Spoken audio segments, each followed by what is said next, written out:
ధ్రువ machine యెరూషలేము శాలవారు నిర్వహించు తొలకరి దీవెన 7 శుక్రవారాల ఆశీర్వాద తైలాభిషేక పండుగ జనవరి 2వ తేదీ నుండి ప్రారంభించబడనయ్యున్నది. ఈ ప్రారంభ తొలకరి దీవెన ఆశీర్వాద తైలాభిషేక పండుగకు దైవజనురాలు లూదియా అమ్మగారు అడ్డాడ స్వస్థతశాల నుండి రాబోవుచున్నారు.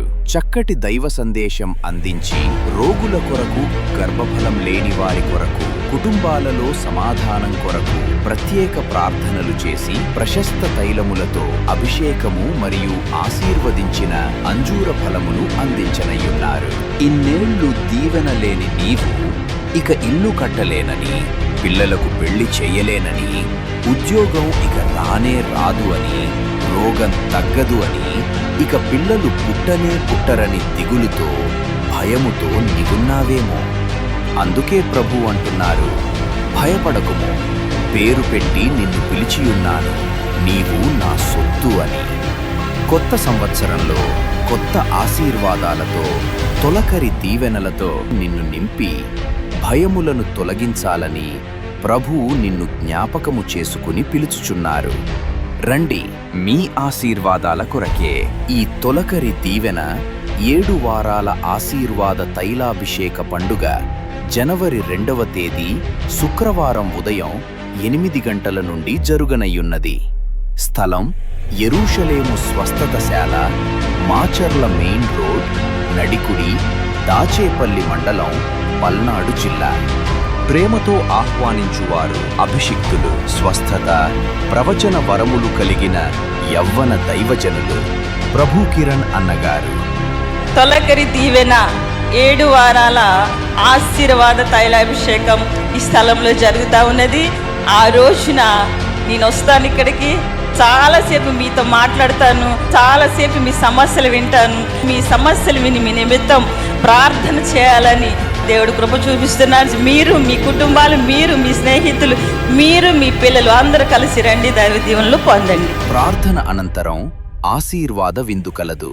తప్పక రండి, దేవుని తొలకరి దీవెనలతో ఆనందించండి.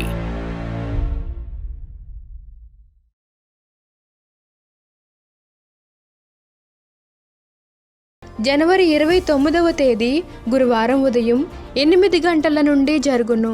స్థలం international function hall, 2 town police station ప్రక్క రోడ్, ఎస్కేడి కాలనీ, ఆదోని. నా పేరు అచ్చమ్మండి, మాది తెనాలి, మా అమ్మాయిది ఏలూరు. వాళ్ళ అమ్మాయి 4 సంవత్సరాల నుంచి పెళ్ళి అవ్వట్లేదు. పెళ్ళి అవ్వకపోతే ఈ అమ్మాయిని నా దగ్గరికి రమ్మని నేను అడ్డాడి తీసుకెళ్తాను. అడ్డాడి 7 వారాలు వెళ్తే ప్రార్థనలో అయ్యగారు ప్రార్థన చేస్తారు, సంఘస్థులు అందరూ కూడా ప్రార్థన చేస్తారమ్మా, పిల్లకి పెళ్ళి అయింది, నువ్వు రా అని చెప్పేసి అన్నాను. అంటే వచ్చింది.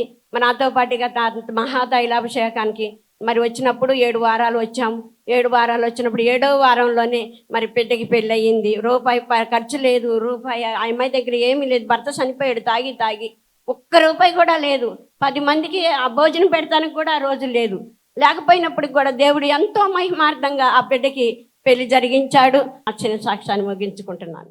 Praise the lord. అందరికీ షాలోం. ఈ కార్యక్రమం చూస్తున్న మీకు ప్రభు అయిన యేసుక్రీస్తు నామములో కృపాక్షేమములు అనుగ్రహించబడునుగాక. ఆమేన్. ఈ సమయంలో దైవజనుడు మా తండ్రి గారైన క్రీస్తు రాయబారి గారు మీ కొరకు శ్రేష్టమైన వాక్యాన్ని అందించి మీ కొరకు ప్రత్యేక ప్రార్థనలు చేయబోతున్నారు. మరి శ్రద్ధగా దేవుని వాక్యాన్ని విందామా? Praise the lord. ప్రభు అయిన యేసుక్రీస్తు నామంలో వాక్యాన్ని అత్యాసక్తితో ఆలకిస్తూ ఉన్న మీకు ప్రభు అయిన యేసుక్రీస్తు నామములో శుభములు తెలియజేస్తున్నాను. షాలోం.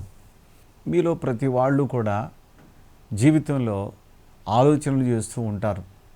దేని కొరకు ఆలోచనలు చేస్తూ ఉంటారు? పరిస్థితులన్నీ ప్రతికూలంగా మార్చబడినప్పుడు ఈ పరిస్థితులను ఎలా అధిగమించాలి అని ఆలోచన చేస్తూ ఉంటారు. ఆ ఆలోచన చేస్తూ ఇంకా మీకన్నా తెలివిగల వాళ్ళని, మీకన్నా కాస్త పెద్దవాళ్ళని, లేదా మీకన్నా కాస్తంత ఆర్థికంగా మాటకారితనంగా ముందున్నటువంటి వాళ్ళని కొన్ని సలహాలు మీరు అడుగుతూ ఉంటారు. కొంతమంది ఎప్పుడైతే మీరు సలహాలు అడుగుతూ ఉన్నారో వారికి మీరు చాలా లోకువ, చులకన అవుతారనే వాస్తవాన్ని గుర్తుపెట్టుకోండి. ఎందుకనంటే ఎప్పుడైతే మీరు మనుషుల యొక్క సలహాని, సహాయమును అడుగుతారో అప్పుడే మీ బలహీనతలు వాళ్ళకి చాలా స్పష్టంగా అర్థమైపోతాయి. అప్పుడు అవతలవాడు బలహీనుడైనా మిమ్మల్ని మరీ ఎక్కువగా బలహీనులుగా భావించి మిమ్మలను అవమానపరిచే అవకాశాలు పుష్కలంగా ఉంటాయి. అందుకని దేవుడేమంటున్నాడు, మరి ఇప్పుడు దేవుని మీద ఆనుకుంటే ఎట్లా ఉంటుంది అని గనక ఆలోచన చేస్తే ఇర్మియా గ్రంథంలో ఒకసారి మనం ధ్యానించుకుందాం. పరిశుద్ధ గ్రంథంలో నుండి ఇర్మియా గ్రంథము 32వ అధ్యాయము నేను చదువుతున్నాను, మీరు వినండి. 19వ వాక్యాన్ని చదువుతున్నాను. ఆలోచన విషయంలో నీవే గొప్పవాడవు. ఇక్కడ ఆలోచనలో అంటే ఆలోచనకర్త అయిన దేవుడు, ఆలోచనకే కర్త అయిన ఈ సృష్టిలో ఎంతటి వానికైనా ఆలోచన అంటూ రావాలంటే అది ఆయన దగ్గర నుండి రావాల్సిందే. ఎట్లాగో మీకు అర్థమయ్యేలాగా చెప్తాను వినండి. తినడానికి పంట కావాలి అని అంటే అది భూమి నుండి పండవలసిందే. అది ఏదైనా కావచ్చు, అది ఏ గింజైనా కావచ్చు, ఏ పండైనా కావచ్చు కదా.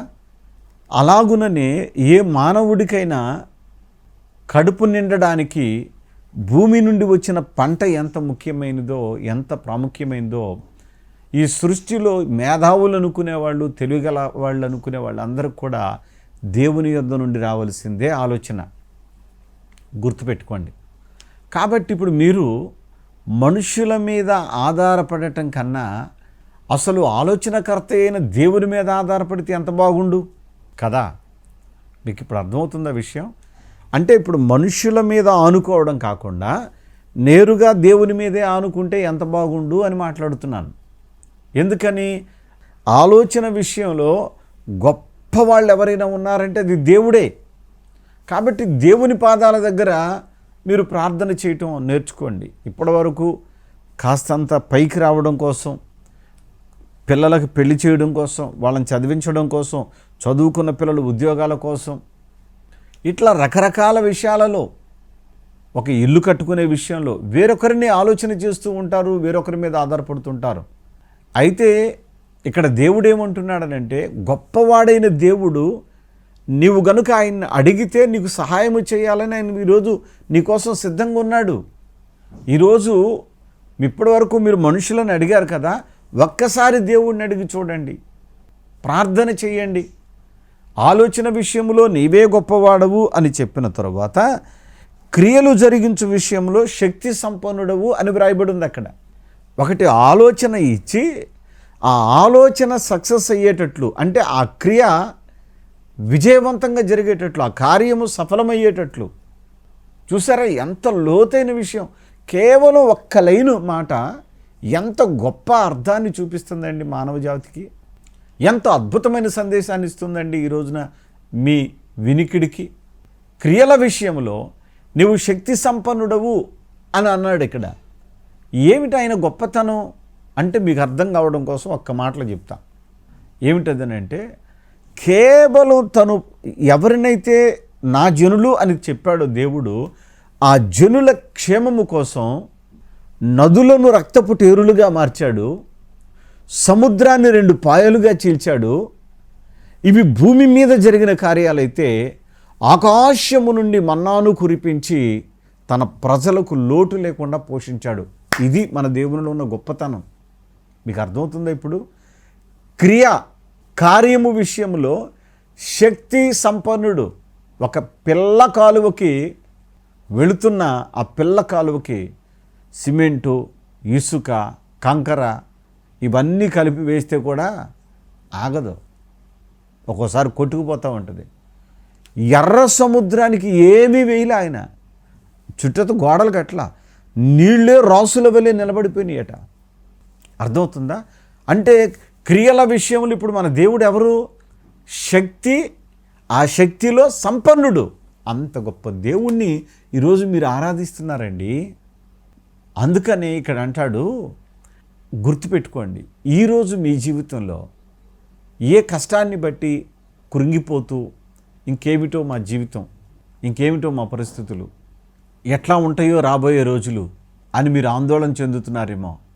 దేవుని పిల్లలారా, అస్సలు ఆందోళన చెందొద్దు. ఎందుకు చెందవద్దు ఆందోళన అని చెప్తున్నానంటే, ప్రభువారు ఇక్కడ అంటున్నాడు చూడండి, 32వ అధ్యాయంలో 40 2వ వాక్యాన్ని నేను చదువుతున్నాను, జాగ్రత్తగా వినండి. నేను ఈ ప్రజల మీదకి ఇంత గొప్ప కీడు రప్పించిన రీతినే నేను వారిని గూర్చి చెప్పిన మేలంతటినీ వారి మీదకి రప్పించబోచున్నాను. ఒకవేళ ఇప్పటి వరకు మీ యొక్క అవివేకంతో, అజ్ఞానంతో దేవుణ్ణి సరిగా ఆరాధించకుండా, స్తుతించకుండా, దేవునిని సరిగా ప్రార్థించకుండా ఈవేళ వరకు మేలులు పొందలేకపోయారేమో. కానీ దేవుడు వాగ్దానం చేశాడు కదా, ఆ వాగ్దాన ప్రదాత అయిన దేవుడు అంటున్న మాట ఏమిటంటే, మీకు ఏ మేలులైతే చెయ్యాలని ఆయన అనుకుంటున్నాడో ఆనాడు ఇశ్రాయేలీయుల పక్షాన, ఇప్పుడు ఈరోజు మీ పక్షాన కూడా చేయడానికి ఆయన సిద్ధంగా ఉన్నాడు. ఈ రోజు నుండి మీకు మేలే కలుగుద్ది. ఈ రోజు నుండి దేవుని ఆశీర్వాదం మీకు, మీ బిడ్డలకి నిశ్చయముగా అనుగ్రహించబడుద్ది. మీరు ఆశీర్వదించబడటమే దేవునికి ఇష్టం. ఒకవేళ మీకు ఆశీర్వాదం పొందాలనుకుంటున్నాం కానీ అసలు ఎట్లాగో నాకు అర్థం కావడం లేదు, ఆలోచనలే నాకేమి తెలియట్లేదు, నాకు ఏ ఆలోచన రావడం లేదు, అసలు ఏమీ ఆలోచించలేకపోతున్నానని మీరు అంటున్నారా? అయితే ఏమీ ఆలోచించొద్దు, మీరు ఈ పని చేయండి. ఏమిటా పని? నేను చదువుతున్నాను, వినండి. 33వ అధ్యాయము 3వ వాక్యం. నాకు మొర్ర పెట్టుము, నేను నీకు ఉత్తరం ఇచ్చేదను, నీవు గ్రహింపలేని గొప్ప సంగతులు. చూసారా, దేవుడు అంటున్న మాట ఏమిటంటే, నీకు ఆలోచన కూడా రావటం లేదు కదా, అసలు ఏమీ చేయొద్దు, నువ్వు ప్రార్థన చేయి. ఏమీ చేయొద్దు, ప్రార్థన చేయి. ప్రవ్వా, నాకు నా బుర్రకి ఏమీ అర్థం కావడంలా, నా పరిస్థితి నాకేం అర్థం కావడంలా, ఎటు చూసినా సరే అంతా అంధకారంలాగా అనిపిస్తుంది, పరిస్థితులు చూస్తే నాకు భయం వేస్తుంది ప్రవ్వా, మరి నీవున్నావనే ధైర్యంతో నేను ఇప్పుడు నీ దగ్గర ప్రార్థన చేసుకుంటున్నాను ప్రవ్వా, నాకు ఆలోచన దయచేయమని అని అడగండి. ఇక ఆలోచన కూడా ఆయనే ఇస్తాడు. ఎందుకని? ఆలోచనకర్త.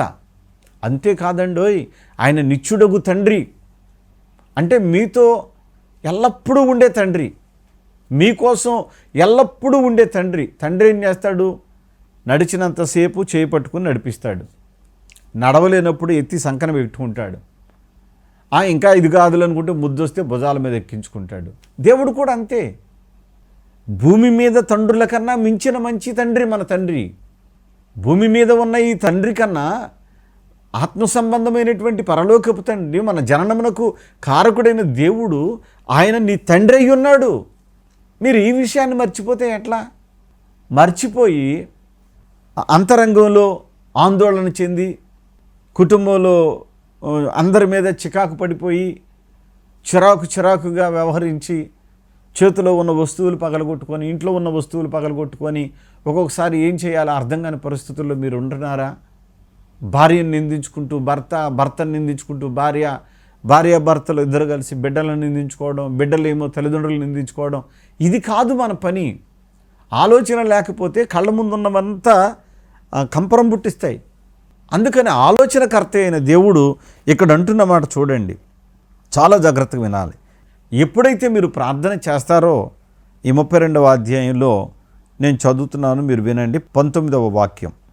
వారి ప్రవర్తనను బట్టి, వారి క్రియాఫలమును బట్టి అందరికీ ప్రతిఫలం ఇచ్చుటకై నరపుత్రుల మార్గములన్నింటినీ నీవు కన్నులారా చూచుచున్నావు.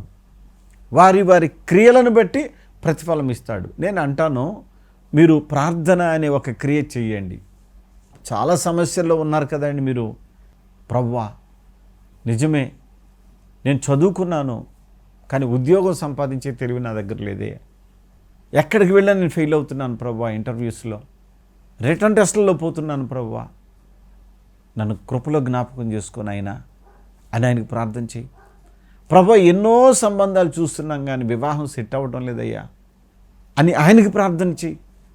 చూడండి, మీరు మహత్తుగల కార్యాలను అనుభవించగలుగుతారు. క్రియాఫలమును దేవుడు ఇస్తానన్నాడు, అది ఆశీర్వాద ఫలమే దేవుడు నీ చేతుల్లో పెట్టబోతున్నాడు. నమ్మితే కన్నులు మూయండి. మీకోసం చిన్న ప్రార్థన చేస్తాను. పరిశుద్ధుడా, ప్రేమగల తండ్రి, మీకు స్తోత్రాలు నాయన. ఇప్పటి వరకు శ్రేష్టమైన మీ వాక్కుని ఆలకించిన ఈ బిడ్డలందరినీ దీవించి ఆశీర్వదించండి. మీ కృపయు, మీ సమాధానము, క్షేమము దయచేయండి. ప్రతి బిడ్డ కూడా నాయన, వారికి ఆలోచన లేక, చేసిన ఆలోచనలు సరైనవి కాక ఎంతో దెబ్బతినిపోయి ఉన్నారు ప్రభా. ఈ బిడ్డలను దర్శించండి, దీవించండి. జీవితంలో ఈ రోజు నుండి ప్రభా ప్రార్థన అనే దానికి ప్రభా నా తండ్రి సమయం కేటాయించి నీ పిల్లలు మీలోని ఆశీర్వాదమును అనుభవించినట్లు సహాయం చేయండి. అలాగే ఈరోజు ఈ టీవీ కార్యక్రమానికి స్పాన్సర్ చేసిన కుటుంబాలను మీరు దీవించండి ప్రభా. చూస్తున్న బిడ్డలు కూడా నా ద్వారా కూడా ఒక టీవీ కార్యక్రమం స్పాన్సర్ చేయాలని ప్రేరేపణ పొందిన వాళ్ళు ఒక 5,000 కానుక పంపి మీ సువార్తను ప్రకటించడానికి సహాయం చేయండి. ముఖ్యంగా ఆర్థికంగా చితికిపోయిన కుటుంబాలు, వివాహమైన బిడ్డలు లేని కుటుంబాలు, చదువుకునున్న ఉద్యోగం లేని బిడ్డలు, ఎదిగి వచ్చి వివాహం కాని పిల్లలు, ఎంత కష్టపడినా అప్పులు తీరని వాళ్ళు ఈ లోకంలో చాలామంది తలడిల్లిపోతున్నారు. కొంతమందికి పూట గడవడం కూడా కష్టంగా అనిపిస్తోంది ప్రభువా. ఇటువంటి బిడ్డలందరినీ కృపలో దర్శించి దీవించి వారి ఉద్యోగములలో, వ్యాపారములలో, చేతి పనులలో, మోటారు వాహనాలలో వాళ్ళ రాబడిని పెంచి చిరు వ్యాపారాలను ఆశీర్వదించి ఈ కుటుంబాలను మేలులతో నింపమని యేసు నామమున అడుగుచున్నాను తండ్రి, ఆమెన్. షలోమ్. దేవుడు మిమ్ములను మీ కుటుంబాలను దీవించునుగాక, ఆమెన్. దేవునికి స్తోత్రములు కలుగును గాక. చూచుచున్న మీకు క్రీస్తు యేసునందు కృపాక్షేమములు అనుగ్రహించబడును గాక. ప్రియ దేవుని పిల్లలారా, జనవరి 15, 16, 17 తారీఖుల్లో సిలువ మిషన్ ప్రధాన కేంద్రమైన అడ్డాడ స్వస్థతశాల నందు సిలువ పండుగలు జరుగుతున్నవి రమ్మని మిమ్మల్ని ప్రేమతో ఆహ్వానిస్తూ ఉన్నాను. జనవరి 15వ తారీఖు అనగా గురువారం నాడు బలిపీఠము దగ్గర నేనును నా ఇంటి వారును వచ్చిన జనసమూహము మోకాళ్ళుని ప్రార్థన చేసి అక్కడ నుండి తెల్లని పావురాలను తీసుకుని వచ్చి కోనేరులో నుండి బయలుదేరి శిలువమెట్లు వెక్కి ప్రార్థన చేసి ప్రభువుని వేడుకొని ప్రార్థనాపూర్వకంగా ఆ పావురములను విడిచి శిలువ పండుగలు ప్రారంభించడం జరుగుతుంది. ఇలాగూ మొదటి రోజు ప్రారంభించబడి రెండవ రోజైనటువంటి 16వ తేదీ శుక్రవారం నాడు ప్రార్థించి ఆశీర్వదించిన అంజూర ఫలాలు వచ్చిన జనసమూహం అంతటికి ఉచితంగానే ఇవ్వటం జరుగుతుంది. అనేక మంది రోగులు బాగుపడడానికి, సంతానం లేని వారు బిడ్డలను పొందడానికి ఈ ఫలములను భుజించిన తరువాత ప్రార్థనాపూర్వకంగా కోనేరులో దిగుతారు. మోకాళ్ళ మీద శిలువ మెట్లు వెక్కి ప్రార్థన చేసుకుంటారు. ప్రభువులో బలపరచబడతారు. కన్నీటి ప్రార్థనలతో దేవుని వేడుకుంటారు. ఇక మూడవ రోజైనటువంటి 17వ తేదీ ప్రార్థించి ఆశీర్వదించిన, తైలములతో అభిషేకించిన విలువైనటువంటి యేసు నామములో ఆ శిలువలను తీసుకుని వెళ్తారు. వాళ్ళు మేలు జరగాలనుకున్న ప్రతి వాళ్ళు వాళ్ళ ఇంటిలో పెట్టుకుంటారు. ఇక 17వ తేదీ సాయంత్రం 7 గంటలకి ప్రార్థనాపూర్వకంగా బలిపీఠం దగ్గర నుండి బయలుదేరి కోనేరులో నుండి వెళ్ళి శిలువ మెట్లు వెక్కి ముఖ్యమైన ఒక 7 కోరికలు ప్రభువా నా జీవితం ముందు నెరవేర్చవా అని రోగులైన వారే కానీ, సొంత ఇల్లు లేని వారు కానీ, ఉద్యోగం లేని వారు కానీ, వివాహం కాని వారు కానీ, వింటున్నారా, వ్యాపారాలలో, మోటార్ ఫీల్డ్లలో, రకరకాల రూపాలలో, చెరువులలో నష్టపోయిన బిడ్డలు మమ్మల్ని ఆశీర్వదించి ప్రభు అని ప్రార్థన చేసుకుంటారు. క్యాండిల్ వెలిగించి ఆ వెలుతురులో ప్రభువుని వేడుకుంటారు. అలా వేడుకొని అనేక మంది దీవించబడ్డారు. నా ప్రియ దేవుని పిల్లలారా, మీరు కూడా రండి. ఎలా రావాలో చెప్తాను వినండి. కృష్ణా జిల్లా గుడివాడ పట్టణానికి రండి. గుడివాడ పట్టణానికి రాష్ట్రం నుండి, ఇతర రాష్ట్రాల నుండి బస్సులు, రైళ్లు విస్తారంగా ఉంటాయి. మీరు గుడివాడలో దిగి అడ్డాడ ప్రార్థనకు వెళ్ళాలంటే చాలు, ఆటో వాళ్ళు 15 నిమిషాలు తీసుకొచ్చేస్తారు. ఇక్కడ గమనించాలి, ఈ శిలువ పండుగల్లో ఉదయ సాయంకాలపు వేళలో బహుబలమైన శక్తివంతమైన వాక్యం అందుతుంది. వింటున్నారా? భోజనానికి, వసతులకు ఏ లోటు ఉండదు, సమృద్ధి ఉంటుంది. రండి, జీవితంలో ఖచ్చితంగా దీవించబడతారు. 2026వ సంవత్సరం మీ జీవితానికి ఆశీర్వాద సంవత్సరంగా తీసుకోండి. God bless you. God bless you. ఈ సహోదరి పేరు రాహేలమ్మ గారు. వీరు దుగ్గిరాల నుంచి రావడం జరిగి ఉన్నది. గత 2 ఏళ్ల క్రితం ఈ సహోదరి అడ్డాడ సొసైటీలో జరుగుతున్న సిలువ పండుగలో జనవరి మాసంలో 15, 16, 17 తేదీలలో జరిగే సిలువ పండుగలో పాల్గొని సిలువ చెంత క్యాండిల్ వెలిగించి ప్రార్థించుకుని వెళ్ళడం జరిగింది. తన కుమారుడు బాగా త్రాగుతాడట, భార్య పిల్లల్ని సరిగ్గా చూసుకోడు. ఆ కారణంగా ఇంట్లో ఎప్పుడూ కూడా గొడవలే. టీవీలు పగలగొట్టేస్తాడు, ఇంకా ఫర్నిచర్ అంతా ధ్వంసం చేసేస్తూ ఉంటాడు. అట్లాంటి పరిస్థితుల్లో తన కుమారుడికి త్రాగుడు మానాలి అని చెప్పేసి ఈ సహోదరి, అలాగే కొడుకు కోడలు మంచిగా వాళ్ళు కాపురం సాగాలి అని చెప్పేసి ఆ కోరికతో క్యాండిల్ వెలిగించుకుని వెళ్ళడం జరిగిందట. ప్రతి నెల నేను కోనేరు పండుగలో పాల్గొంటానని చెప్పేసి వస్తుంటుండగా దేవాది దేవుని దయలో ఆయన త్రాగుడు మానేశాడు. బుద్ధిగా, బాధ్యతగా భార్య పిల్లలను చూసుకోవడం మాత్రమే కాదు, ఈ రోజున సమాజంలో గౌరవ మర్యాదలతో ఆయన జీవిస్తూ ఉన్నాడట. ఈ విధంగా అడ్డాడ సొసైటీలకు వచ్చి ఆ ఎత్తైన సిలువ దగ్గర దైవజనులు క్రీస్తు రాయబారి గారు చెప్పిన విధంగా క్యాండిల్ వెలిగించి మనసులోనే ఆ కోరికగా దేవాది దేవుడు మమ్మల్ని ఈ రోజున సాక్షిగా ఉంచాడు. ఈరోజు సంతోష సమాధానాలతో జీవితం సాగుతూ ఉందని చెప్పేసి సహోదరి దుగ్గిరాల నుంచి మన మధ్యకు వచ్చి సాక్ష్యం పంచుకుంటున్నారు. దేవునికి మహిమ కలుగును గాక. హల్లెలూయా. అడ్డాడలో 3 రోజులు సిలువ పండుగ బాగా జరిగిందండి. క్యాండిల్ వెలిగించి 3 కోరికలు కోరుకున్నాం. దేవుడు స్వస్థపరిచాడు. ఇక్కడ వచ్చిన ప్రతి ఒక్కరు కోరిక కోసం, ఆశీర్వాదం కోసం వచ్చారండి.